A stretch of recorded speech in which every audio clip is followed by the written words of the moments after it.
I don't know what your guys' view on the millennial reign is, but I do believe that there will be another sacrificial system that's put into play, and that Messiah will rule from Jerusalem over that sacrificial system.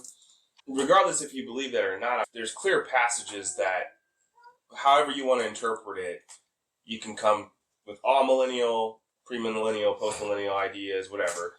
But I was talking to my father-in-law, and he's like, there's just no way a sacrificial system would ever come back into play. Like, that's an abomination to God. And I was like, well, what about Ezekiel, 45 Zechariah, and on? Yeah. And he goes, I don't believe you. I was like, no, like, it's, if you take quite a literal interpretation, like, I would say that this is a very plausible thing. And I just was like thinking, I'm like, man, like, we're in a culture where we're able to eat meat every day, which I love, personally, but that just was not, ancient Near Eastern culture. Like, meat was usually incorporated in, like, communal meals that pertain to worship of God. And it's like, if we can kind of get a hold of that, like your everyday Westerner, like, we just eat meat all the time and it's the most convenient for us and this is just what we do. And it's like, no, like, this is a form of worship to God. We're blessed that we can have meat every day.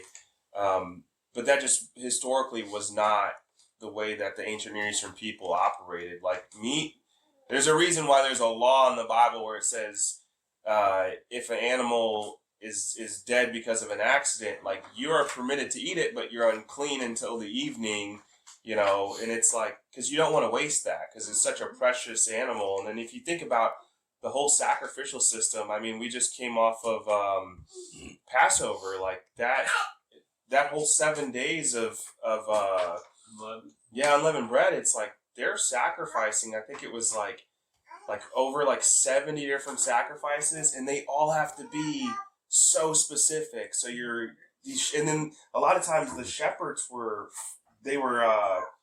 raising these animals like through these seasons to be careful to bring them, travel them to the temple and all that, like unblemished. Yeah. And I do think it's easy to take it for granted, since we were in the farming world and talking to people about their food.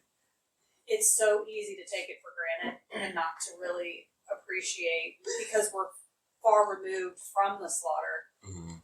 It's just there on the shelf and you can grab it and eat it. And I think we have to remind ourselves that this is a life that was given for us to be nourished, and it's something that we shouldn't take for granted, regardless of whether we're involved in the slaughtering process or not. And I think that gratitude it's an important aspect. Yeah, and what's interesting is this system that the Lord designed is like life requires death. I mean, something has to die.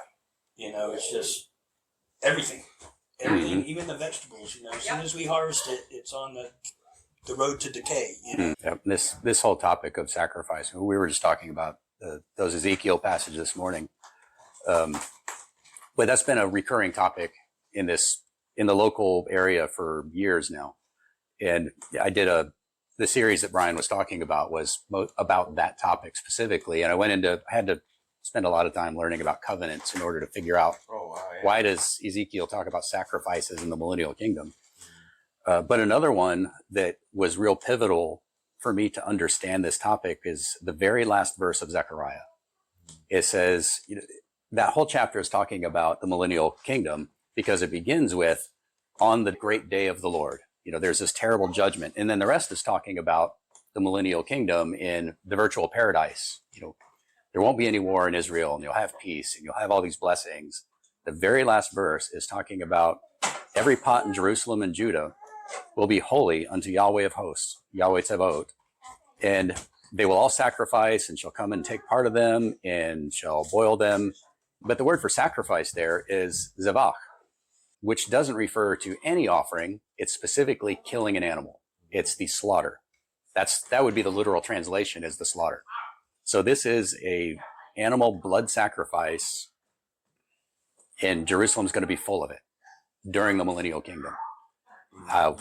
So that was kind of Only pivotal apple at the to accepting the idea that there will be sacrifices in the millennium.